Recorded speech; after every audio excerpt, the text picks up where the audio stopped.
Hi friends, welcome to Lakshmi Max. இன்னைக்கு என்ன பார்க்க போறோம்னா, அப்கமிங்ல வரக்கூடிய எல்லா எக்ஸாமுக்குமே ரொம்ப முக்கியமான ஒரு டாபிக் எது அப்படின்னு பார்த்தீங்கன்னா கரண்ட் அஃபேர். நீங்க ரயில்வே படிக்கிறீங்க அப்படின்னா லாஸ்ட் 1.5 வருஷத்தோட கரண்ட் அஃபேர் வந்து படிக்கணும். எஸ்எஸ்சிக்கும் பார்த்தீங்கன்னா லாஸ்ட் 1.5 வருஷத்தோட கரண்ட் அஃபேர். பேங்கிங்னா லாஸ்ட் 6 மந்த்ஸோட கரண்ட் அஃபேர் வந்து படிக்கணும். கரண்ட் அஃபேர் படிக்கும் போதே அதுக்கு கீழே வரக்கூடிய ஸ்டாட்டிக் ஜிகையும் சேர்த்து படிச்சிட்டீங்க அப்படின்னா கண்டிப்பா உங்களால ஜென்ரல் அவேர்னஸ் செக்ஷன்ல நல்ல மார்க் வந்து வாங்க முடியும். உதாரணத்துக்கு என்டிபிசி எடுத்துக்கிட்டீங்கன்னா 40 கொஸ்டின்ல பாத்தீங்கன்னா கரண்ட் அஃபேர் 10ல இருந்து 15 கொஸ்டின் வரும். சோ இது கூடயே சேர்த்து ஸ்டாட்டிக் ஜிகேயும் சேர்த்து படிச்சிட்டீங்கன்னா கண்டிப்பா உங்களால 40க்கு 20 கொஸ்டின் வரைக்கும் இதுல ஆன்சர் பண்ண முடியும். அது போக 20 கொஸ்டின்ஸ் பாத்தீங்க அப்படின்னா நீங்க ஹிஸ்டரி, பாலிட்டி, ஜியோகிராபி டாபிக்கை நல்லா தரவு பண்ணிட்டீங்கன்னா ஜென்ரல் அவேர்னஸ் செக்ஷன்லயும் நல்ல ஸ்கோர் வாங்கிடலாம். ஓவராலா ஒரு டாப் ஸ்கோர்லயே நீங்க எக்ஸாம் வந்து கிளியர் பண்ணிடலாம். அதே மாதிரி பேங்கிங் படிக்கிற ஸ்டூடெண்ட்டுக்கு பாத்தீங்கன்னா வெறும் கரண்ட் அஃபேர், அந்த கரண்ட் அஃபேருக்கு ரிலேட்டடா வரக்கூடிய ஸ்டாட்டிக் ஜிகே, அந்த கரண்ட் அஃபேருக்கு ரிலேட்டடா வரக்கூடிய பேங்கிங் அவேர்னஸ், இது மூணையும் நல்லா படிச்சிட்டீங்கன்னா நீங்க இந்த ஜென்ரல் அவேர்னஸ் செக்ஷன்ல ஃபுல் மார்க்கே வாங்கிடலாம். பேங்கிங் ஸ்டூடெண்ட், எஸ்எஸ்சி ஸ்டூடெண்ட்டும் அதே மாதிரி தான். ரயில்வேக்கு எப்படி கரண்ட் அஃபேர் படிக்கிறீங்களோ அதே மாதிரி current affair plus static GK படிச்சிட்டீங்க அப்படின்னா எஸ்எஸ்சிலையும் கரண்ட் அஃபேர் பத்தி நீங்க பயப்பட வேண்டாம். ஏன்னா இது மத்த செக்ஷன் மாதிரி இதுல வந்து கால்குலேஷன் பார்ட் அந்த மாதிரி எல்லாம் எதுவுமே இருக்காது. ஜஸ்ட் ஆன்சர் தெரிஞ்சா நீங்க வந்து சூஸ் பண்ண போறீங்க. சப்போஸ் மேக்ஸ் ரீசனிங் டஃபா இருந்தாலுமே, ரொம்ப கால்குலேட்டிவா இருந்தாலுமே நீங்க ஜென்ரல் அவேர்னஸ்ல நல்ல ஸ்கோர் வச்சிட்டீங்க அப்படின்னா உங்களோட ஸ்கோர் வந்து பாத்தீங்கன்னா ரொம்ப ஹையா இருக்கும். ஸோ டாப் ஸ்கோராவே நீங்க எக்ஸாம்ல கிளியர் பண்ணிடலாம். ஸோ இதுக்காக தான் லக்ஷ்மி மேக்ஸ் ஆப்ல கரண்ட் அஃபேருக்கான பிடிஎஃப் கோர்ஸ் வந்து நம்ம லான்ச் பண்ணோம். இந்த பிடிஎஃப் கோர்ஸ்ல உங்களுக்கு லாஸ்ட் 1.5 வருஷத்தோட கரண்ட் அஃபேர் பிளஸ் அப்கமிங் 2025 இப்ப வந்திருக்கு இல்லையா? ஸோ இந்த 2025ல இனி டெய்லி வரக்கூடிய எல்லா கரண்ட் அஃபேர், 2025ஓட கரண்ட் அஃபேர், 26ஓட கரண்ட் அஃபேர்னு டெய்லி கரண்ட் அஃபேர் எல்லாமே இதுல அப்டேட் பண்ணுவோம். கரண்ட் அஃபேருக்கான குவிஸ் எல்லாமே கவர் பண்ற மாதிரி தான் சிஏ பிடிஎஃப் கோர்ஸ் வந்து கொண்டு வந்திருக்கோம். ஓகேவா? சோ இதுக்கு முன்னாடி உள்ள அந்த 1.5 வருஷத்தோட கரண்ட் அஃபேரை உங்களுக்கு வந்து ஒரு 10 பார்ட்டா ப்ரொவைட் பண்ணிருவோம் அப்படின்னு சொல்லியிருந்தோம் இல்லையா? அதுல நாம 5 பார்ட் வந்து கம்ப்ளீட் பண்ணியாச்சு. சோ இன்னைக்கு 6வது பார்ட்டும் ரெடி ஆகிருச்சு. ஓகேவா? சோ ஜனவரி 2024ல இருந்து டிசம்பர் 2024 வரைக்கும் இருக்கக்கூடிய கரண்ட் அஃபேர் எல்லாமே உங்களுக்கு ஒரு 10 பார்ட்டா ப்ரொவைட் பண்ணிருவோம். அதுல ஆல்ரெடி 5 பார்ட் கம்ப்ளீட் ஆகிருச்சு.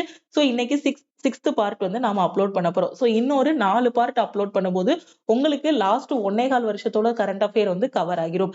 அதுக்கப்புறம் என்ன அப்டேட் பண்ணிட்டு இருக்கோம் அப்படின்னு பாத்தீங்கன்னா ஜனவரி 1, 2025ல இருந்து உங்களுக்கு டெய்லி கரண்ட் அஃபேரும் சிஏபிடிஎஃப் கோர்ஸ்ல வந்து அப்டேட் பண்ணிட்டு இருக்கோம். ஸோ அப்கமிங்ல வரக்கூடிய எக்ஸாமுக்கு கரண்ட் அஃபேர் ரொம்ப ரொம்ப முக்கியமானது. கரண்ட் அஃபேரை நான் எப்படி படிக்கணும்னு எனக்கு தெரியலங்கிற ஸ்டூடெண்ட் சிஏபிடிஎஃப் கோர்ஸ்ல ஜாயின் பண்ணிக்கோங்க. நான் ஃபர்ஸ்ட் பார்ட் உங்களுக்கு அப்லோட் பண்ணும் போதுல இருந்தே சொல்லிட்டு இருக்கேன். ஏன்னா ஒவ்வொரு பார்ட்டா கொடுக்கும் போதே நீங்க படிச்சிட்டீங்க அப்படின்னா உங்களுக்கு ஒரு பேர்டனா இருக்காது. மொத்தமா 10 பார்ட்டும் வாங்கி வச்சு படிக்கும் போது என்ன இவ்ளோ இருக்கு அப்படிங்கிற மாதிரி இருக்கும். நான் ஏற்கனவே இதை நான் சொல்லிட்டேன். ஒரு நாளைக்கு கரண்ட் அஃபேர் நியூஸ்ன்னு எடுத்துக்கிட்டீங்கன்னா 10ல இருந்து 20 நியூஸ் வரைக்கும் நம்ம எடுக்கலாம். அந்த டேயை பொறுத்து மேக்சிமமா 20 கரண்ட் அஃபேர், மினிமமா 10 கரண்ட் அஃபேர் வரும். ஒரு மாசத்துக்குன்னு பார்க்கும்போது 300ல இருந்து 500 இது வந்து கரண்ட் அஃபேரா வரும். அதுக்கு கீழே இருக்கக்கூடிய ஸ்டாட்டிக் ஜிகே எல்லாம் கவர் பண்ணும்போது பாத்தீங்கன்னா ஒரு மாசத்திலே அவ்வளோ கரண்ட் அஃபேர் வரும். சோ 12 மாசத்துக்குங்கும் போது எவ்வளவு கரண்ட் அஃபேர் வருங்கிறத பாருங்க. ஓகேவா? சோ அதனாலதான் பாத்தீங்கன்னா ஒவ்வொரு பார்ட்டா ப்ரொவைட் பண்றோம். அதை விட இப்போ 2025ல இன்னும் ஈஸியா கரண்ட் அஃபேர் படிக்கணுங்கிறதுக்காக டெய்லி கரண்ட் அஃபேர், டெய்லி 20 கொஸ்டினா இவ்வளவுதான் கரண்ட் அஃபேர், இதுக்கு கீழே வரக்கூடிய ஸ்டாட்டிக் ஜிகேன்னு அப்லோட் பண்ணிட்டு இருக்கோம். ஓகேவா? சோ நீங்க கரண்ட் அஃபேர்ல வீக்கா இருக்கீங்க அப்படின்னா இந்த சிஏபிடிஎஃப் கோர்ஸ்ல வந்து ஜாயின் பண்ணிக்கோங்க. 6th பார்ட் இன்னைக்கு வந்து அப்லோட் ஆகிரும். சோ இன்னும் 4 பார்ட் முடிஞ்சிருச்சு அப்படின்னா ஓவராலா உங்களுக்கு அந்த 2024ஓட கரண்ட் அஃபேர் எல்லாமே கவர் ஆகிரும். ஓகேவா? சோ டெய்லி கரண்ட் அஃபேர் எல்லாமே ஃபாலோ பண்ணுங்க. உங்களுக்கு கரண்ட் அஃபேர் கொடுக்கும் போதே பாத்தீங்கன்னா அதுக்கு கீழே இருக்க ஸ்டாட்டிக் ஜிகேயும் கவர் பண்ணிருப்போம். ஓகேவா? சோ ஒரு எக்ஸாம்பிளுக்கு பாத்தீங்கன்னா இந்த கொஸ்டினோட ஆன்சர் பாத்தீங்கன்னா சீனா. ஓகேவா? சோ இதே மாதிரி சீனா ஆன்சர் வர மாதிரி நிறைய கொஸ்டின்ல வந்து பாத்துட்டே வந்திருப்பீங்க. அந்த கொஸ்டினுக்கு கீழேயே பாத்தீங்கன்னா சைனாவோட கேபிட்டல் என்ன, சைனாவோட கரன்சி என்னங்கிறத கொடுத்திருப்போம். அந்த படிக்கிற கொஸ்டின்லயே கீழே வந்து ஸ்டாட்டிக் ஜிகே அப்படியே ரிப்பீட் ஆகும். போன பார்ட் 1ல படிச்ச ஸ்டாட்டிக் ஜிகே எல்லாமே பார்ட் 2ல ரிப்பீட் ஆகும். பார்ட் 2ல படிச்சது எல்லாமே பார்ட் 3ல ரிப்பீட் ஆகும். இப்படி எதுக்காக இந்த ஸ்டாட்டிக் ஜிகே எல்லாமே ரிப்பீட்டடாவே அப்படியே கொடுத்துருக்கோம் அப்படின்னு பாத்தீங்கன்னா, ஏன்னா ஒன்ஸ் நீங்க படிச்சிட்டீங்க அப்படின்னா இது வந்து ரிவிஷன் மாதிரி. அடுத்தடுத்த பார்ட் படிக்கும் போது இந்த ஸ்டாட்டிக் ஜிகே எல்லாமே ரிவைஸ் பண்ணிக்கணும் அப்படிங்கிறதுக்காக தான் கொடுத்துருக்கோம். ஓகேவா? இதே மாதிரி பாத்தீங்கன்னா இதுக்கு முன்னாடி உள்ள ஒரு பார்ட்ல ஒரு மந்த்ல தெலுங்கானா வந்து ஆப்ஷன்ல வந்திருக்கும். அப்ப அந்த தெலுங்கானாவுக்கோட கரண்ட் அஃபேரும் படிச்சிருப்பீங்க. அந்த மாசமே தெலுங்கானாவுக்குள்ள இருக்கக்கூடிய அந்த ஸ்டாட்டிக் ஜிகே எல்லாமே படிச்சிருப்பீங்க. CM, governor, dam, stadium, festival, national park எல்லாமே படிச்சிருப்பீங்க. திருப்பி அடுத்த பார்ட்லயும் தெலுங்கானா வரும்போது அடுத்த பார்ட்லயும் உங்களுக்கு இது எல்லாமே குடுத்திருப்போம். அப்ப அங்க படிச்சத அகைன் நீங்க ரிவைஸ் பண்ணிக்கலாமா? அப்ப கரண்ட் அஃபேர்லயும் மார்க் மிஸ் ஆகாது, ஸ்டாட்டிக் ஜிகேலயும் மார்க் மிஸ் ஆகாது. ஓகேவா? சோ அந்த மாதிரி பெர்ஃபெக்ட்டா டிசைன் பண்ணி தான் கரண்ட் அஃபேரோட பிடிஎஃப் கோர்ஸ் வந்து ப்ரொவைட் பண்ணியிருக்கோம். சோ அதனால கரெக்ட்டா யூட்டிலைஸ் பண்ணிக்கோங்க. ஓகேவா? சோ ஆல்ரெடி நாம குடுத்ததுல 5 பார்ட் கம்ப்ளீட் ஆகி 6th பார்ட்டும் கம்ப்ளீட் ஆகிருச்சு. இன்னொரு 4 பார்ட் மட்டும் தான் மிச்சம் இருக்கு. சோ என்டிபிசி எக்ஸாம் பாத்தீங்க அப்படின்னா உங்களுக்கு மார்ச் மிட் இல்லனா ஏப்ரல்ல என்டிபிசி இருக்கும். சோ நீங்க ரொம்ப 2023ஓட கரண்ட் அஃபேர் எல்லாம் படிக்க வேண்டாம் என்டிபிசி எக்ஸாமுக்கு. சோ ஜனவரி 1 2024ல இருந்து ஏப்ரல்ல எக்ஸாம் நடக்கு அப்படின்னா மார்ச் வரைக்கும் இருக்கக்கூடிய மார்ச் 2025 வரைக்கும் இருக்கக்கூடிய கரண்ட் அஃபேர் மட்டுமே நீங்க படிச்சாலே போதுமானது. ஓகேவா? அதே மாதிரி உங்களுக்கு பேங்க் எக்ஸாம் இருக்குன்னா உங்களோட எக்ஸாம்ல இருந்து லாஸ்ட் 6 மந்த்ஸ்க்கு முன்னாடி இருக்க கரண்ட் அஃபேர், ஸ்டாட்டிக் ஜிகே மட்டும் தெளிவா படிங்க. இப்போ நான் சொன்ன இதே டேட்ல தான் எஸ்எஸ்சிக்கும். ஓகேவா? உங்களோட எஸ்எஸ்சி எக்ஸாம் இன்னைக்குன்னு வச்சுக்கோங்களேன். எப்பவுமே கரண்ட் அஃபேர் அப்படிதான் படிக்கணும். சோ இன்னைக்கு வந்து பாத்தீங்கன்னா ஜனவரி 6 2025. ஓகே. சோ இன்னைக்கு உங்களுக்கு நாளைக்கு எஸ்எஸ்சி எக்ஸாம் இருக்குன்னு வச்சுக்கோங்க. எஸ்எஸ்சில ஏதாவது ஒரு எக்ஸாம் இருக்கு அப்படின்னா நீங்க எவ்வளவு கரண்ட் அஃபேர் படிக்கணும் அப்படின்னா இதுல இருந்து ஒரு 1.25 வருஷத்தோட கரண்ட் அஃபேர் வந்து நீங்க படிக்கணும். அந்த மாதிரி கனெக்ட் பண்ணி படிங்க. ஓகே. சோ அதே மாதிரிதான் நம்ம கரண்ட் அஃபேரோட பிடிஎஃப் கோர்ஸ்ல வந்து ப்ரொவைட் பண்ணியிருக்கோம். சோ உங்களுக்கு கரண்ட் அஃபேரை எப்படி படிக்கணும், என்ன மாதிரி படிக்கணும்னு தெரியல அப்படின்னா இந்த சிஏ பிடிஎஃப் கோர்ஸ்ல வந்து ஜாயின் பண்ணிக்கோங்க. சோ இதுக்கான கிளாஸஸ் எல்லாமே ஆல்ரெடி யூடியூப்லயும் நாம வந்து ப்ரொவைட் பண்ணியிருக்கோம். ஓகே. சோ இது வந்து ரயில்வே எக்ஸாமுக்கு மட்டும் இல்ல. ரயில்வே, எஸ்எஸ்சி, பேங்க்னு எந்த எக்ஸாம் படிச்சாலும் சரி, கரண்ட் அஃபேர்ல வீக்கா இருக்க ஸ்டூடெண்ட் சோ இந்த சிஏ பிடிஎஃப் கோர்ஸை வந்து ஃபாலோ பண்ணிக்கலாம். இதோட ஃபீஸ் பாத்தீங்க அப்படின்னா 599. சோ இன்னைக்கு நீங்க வந்து கரண்ட் அஃபேர் பிடிஎஃப் கோர்ஸ்ல ஜாயின் பண்றீங்க அப்படின்னா 499 பே பண்ணி ஜாயின் பண்ணிக்கலாம். ஓகேவா? சோ சிஏ பிடிஎஃப் கோர்ஸுக்கு மட்டும் டீம் வந்து ஆஃபர் அனௌன்ஸ் பண்ணிருக்காங்க. சோ இன்னைக்கு சிஏ பிடிஎஃப் கோர்ஸ்ல நீங்க ஜாயின் பண்றீங்க அப்படின்னா 499 பே பண்ணி ஜாயின் பண்ணிக்கோங்க.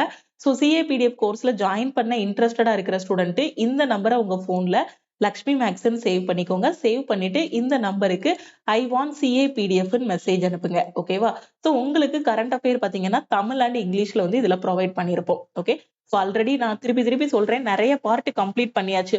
ஒவ்வொரு பார்ட்லயும் பாத்தீங்கன்னா உங்களுக்கு ஒரு 200ல இருந்து 250 பக்கம் வரைக்கும் இருக்கும். இப்ப இந்த பார்ட்லயே பாத்தீங்கன்னா இந்த சைடு உங்களுக்கு நம்பர் தெரியுமான்னு தெரியல. இந்த இடத்துல 237 பேஜஸ் வந்து இருக்கு. இதுல டோட்டலா பாத்தீங்கன்னா 237 பக்கம் இருக்கு. ஓகே.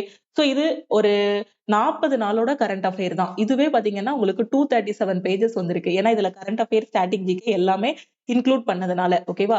சோ கண்டிப்பா இப்போ மேக்ஸ், ரீசனிங்ல நீங்க ஸ்கோர் வச்சிருப்பீங்க. ஒரு 60 மார்க், 55 மார்க் எடுத்திருக்கீங்க அப்படின்னா அடுத்து உங்களோட ஸ்கோர் இம்ப்ரூவ் ஆகாததுக்கு காரணம் என்னவா இருக்கும் அப்படின்னு பாத்தீங்கன்னா கரண்ட் அஃபேர் பிளஸ் அந்த ஜெனரல் அவேர்னஸ்ல வரக்கூடிய ஹிஸ்டரி, பாலிட்டி, ஜியோகிராபி இதை நல்லா படிச்சிருக்க மாட்டீங்க.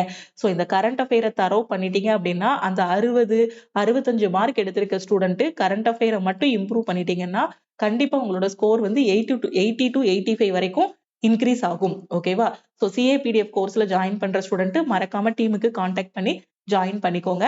அதே மாதிரி பாத்தீங்கன்னா இன்னைக்கு டெக்னீஷியன் கிரேட் 3யோட ஆன்சர் கீ வந்து ரிலீஸ் பண்ணிருக்காங்க. சோ டெக்னீஷியன் கிரேட் 3 மொத்தமா 23 ஷிஃப்ட் வந்து நடந்துச்சு.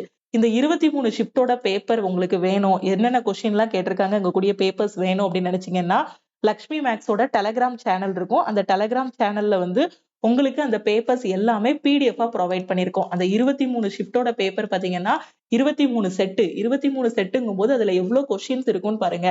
சோ ப்ரீவியஸ் இயர் கொஸ்டினை நல்லா பிராக்டிஸ் பண்ணாலே ரயில்வே எக்ஸாம்ல கிளியர் பண்ணிடலாம். சோ அந்த பிடிஎஃப்ஸ் வேணும்னா லக்ஷ்மி மேக்ஸோட டெலகிராம் சேனல்ல இருக்கு. சோ டவுன்லோட் பண்ணிக்கோங்க. சோ இங்கிலீஷ் மீடியமோடது இப்போ அப்லோட் பண்ணிருக்கோம். தமிழ் மீடியமோடது கலெக்ட் பண்ணிட்டு இருக்கோம். ஓகேவா? சோ டெக்னீஷியன் கிரேட் 3 பேப்பர் வந்து தமிழ் மீடியம் ஒவ்வொரு ஸ்டூடெண்ட் கிடையா கலெக்ட் பண்ணிருக்கோம். ஒன்ஸ் 23 ஷிஃப்டோட பேப்பர் வந்து கிடைச்சிருச்சு அப்படின்னா அடுத்து தமிழ் மீடியமும் அப்லோட் பண்ணிடுவோம். ஓகேவா? சோ இப்போ நடந்து முடிஞ்ச எக்ஸாம்ஸோட பேப்பர்ஸ் எல்லாம் வேணும் அப்படின்னா நம்ம டெலகிராம் சேனல்ல இருக்கு, டவுன்லோட் பண்ணிக்கோங்க. கரண்ட் அஃபேர்ல வீக்கா இருக்க ஸ்டூடெண்ட் சிஏ பிடிஎஃப் கோர்ஸ்ல ஜாயின் பண்ணிக்கோங்க. சோ இன்னைக்கு சிஏ பிடிஎஃப் கோர்ஸ்ல ஜாயின் பண்ற ஸ்டூடெண்ட் 499 பே பண்ணி நீங்க வந்து ஜாயின் பண்ணிக்கலாம். ஓகேவா? அதே மாதிரி ஜனவரி 23ஆம் தேதி குரூப் டியோட நோட்டிபிகேஷன் ரிலீஸ் பண்ண போறாங்க. சோ அதுக்காக குரூப் டிக்கு தனியா ஒரு பேட்ச் வந்து லக்ஷ்மி மேக்ஸ் ஆப்ல ஸ்டார்ட் பண்ணிருக்கோம். சோ குரூப் டி பேட்சோட ஃபீஸ் பாத்தீங்க அப்படின்னா 1999. ஆல் இன் ஒன் கோர்ஸ்லயே உங்களுக்கு குரூப் டியோட பேட்ச், என்டிபிசியோடதுன்னு எல்லாமே பெர்ஃபெக்ட்டா வீக்லி பிளான், வீக்லி டெஸ்ட் எல்லாமே அதுல ப்ரொவைட் பண்ணிடுவோம். ஓகேவா? ஸோ குரூப் டியோட பேட்ச், அப்கமிங்ல வர என்டிபிசிக்கு நான் படிக்கிறேன், அதுக்கான கிளாஸஸ் வேணுங்கிற ஸ்டூடெண்ட் ஆல் இன் ஒன் கோர்ஸ்ல ஜாயின் பண்ணிக்கோங்க. இதோட ஃபீஸ் வந்து 1999, உங்களுக்கு லைஃப் டைம் வேலிடிட்டி இருக்கும். ஓகேவா? So all in one course join பண்ணிட்டீங்கன்னா உங்களுக்கு எல்லா எக்ஸாமுமே இதுல கவர் ஆகும். ரயில்வே, எஸ்எஸ்சி, பேங்க், டிஎன்பிஎஸ்சின்னு எல்லா எக்ஸாமும் ஒரே கோர்ஸ்ல கவர் ஆகும். இதோட வேலிடிட்டி பாத்தீங்கன்னா உங்களுக்கு லைஃப் டைம் வேலிடிட்டி இருக்கும். ஸோ இதோட ஃபீஸ் வந்து 1999. மேக்ஸ் அண்ட் ரீசனிங்கான கோர்ஸ்ல ஜாயின் பண்றீங்க அப்படின்னா 1199. அதே மாதிரி கரண்ட் அஃபேரோட பிடிஎஃப் கோர்ஸ் வந்து 499 ஃபீஸ். ஓகேவா? ஸோ உங்களுக்கு எல்லாமே தெளிவா புரிஞ்சிருக்கும்னு நினைக்கிறேன். ஸோ கிளாஸஸ் பத்தின டவுட்ஸ் கேட்கறதுக்கு இந்த நம்பரை உங்க போன்ல லக்ஷ்மி மேக்ஸ்ன்னு சேவ் பண்ணிட்டு இந்த நம்பருக்கு நீங்க எந்த கோர்ஸ் ஜாயின் பண்றீங்களோ அதுக்கான மெசேஜை சென்ட் பண்ணுங்க. ஓகேவா? ஸோ கரண்ட் அஃபேருங்கிறது நான் திருப்பியும் சொல்றேன், டெய்லி படிக்கணும். ஓகேவா? ஸோ டெய்லி 10 கொஸ்டினா படிச்சீங்க அப்படின்னா கரண்ட் அஃபேர் வந்து ரொம்ப ஈஸியா இருக்கும். மொத்தமா வச்சு படிக்கிறது கஷ்டமா இருக்கும். அதனால முடிஞ்ச அளவுக்கு கரண்ட் அஃபேரை டெய்லி நோட்ஸ் எடுத்து படிக்க ஆரம்பிங்க.